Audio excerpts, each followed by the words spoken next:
এই পৃথিবীটা কেমন যেন বদলে গেছে, কিছুই আর সঠিক নেই। কেমন যেন এলোমেলো হয়ে গেছে। কাউকে যদি ভালোবাসো তাহলে সে তোমাকে কষ্ট উপহার দেবে। কাউকে সম্মান করলে একদিন সে তোমাকে অসম্মান করবে। কাউকে সাহায্য করলে আড়ালে গিয়ে সে তোমাকে বোকা বলে উপহাস করবে। কাউকে বিশ্বাস করলে সে তার সুবিধা মতো বিশ্বাস নিয়ে খেলা করবে। আজ যাকে তুমি সাহায্য করবে সেই একদিন তোমাকে ভুলে যাবে।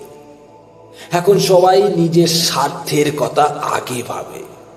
কেউ তোমার বিপদে পাশে দাঁড়ানোর আগে ভেবে দেখবে তোমার পাশে দাঁড়ালে তার বিপদ আছে কিনা। শোনো, তবে তোমায় বলি, আজ কোনো সম্পর্কের থেকে বেশি দাম দেওয়া হয় অর্থকে।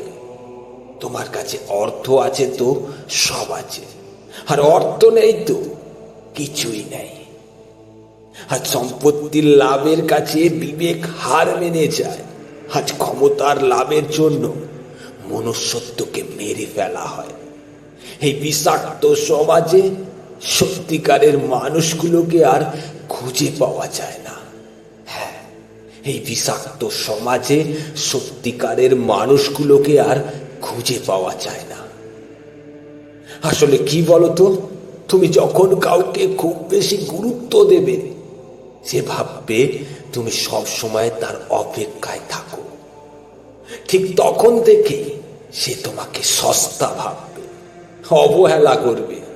তাই তোমায় বলি, প্রয়োজনের বেশি কাউকে গুরুত্ব দিও না।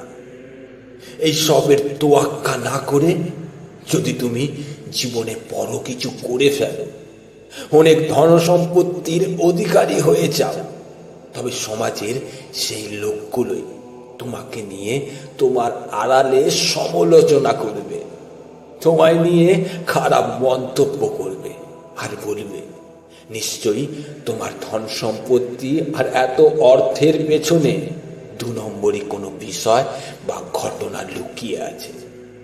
বলবে তুমি অসৎ কাজ করো, না হলে এত ঐশ্বর্যের মালিক হলে কি করে।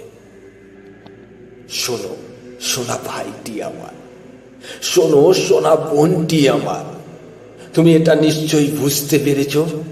যতক্ষণ তুমি লোকের কথা শুনবে ততক্ষণ তুমি জীবনে কিছুই করতে পারবে না।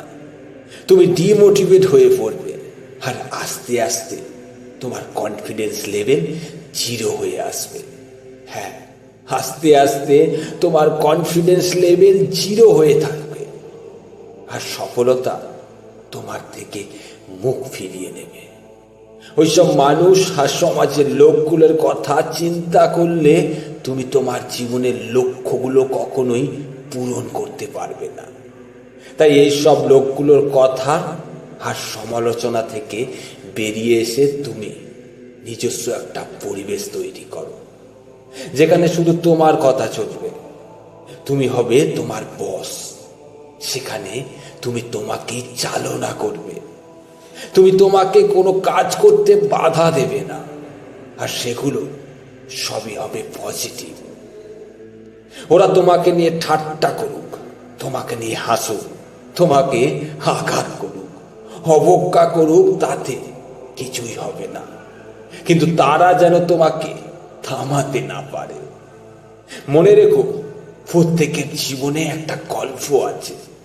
অতীতে ফিরে গিয়ে গল্পের শুরুটা কখনো পরিবর্তন করা সম্ভব না, কিন্তু কঠোর পরিশ্রমের মাধ্যমে গল্পের শেষটা চাইলে নতুন করে সাজিয়ে তুলতে পারো।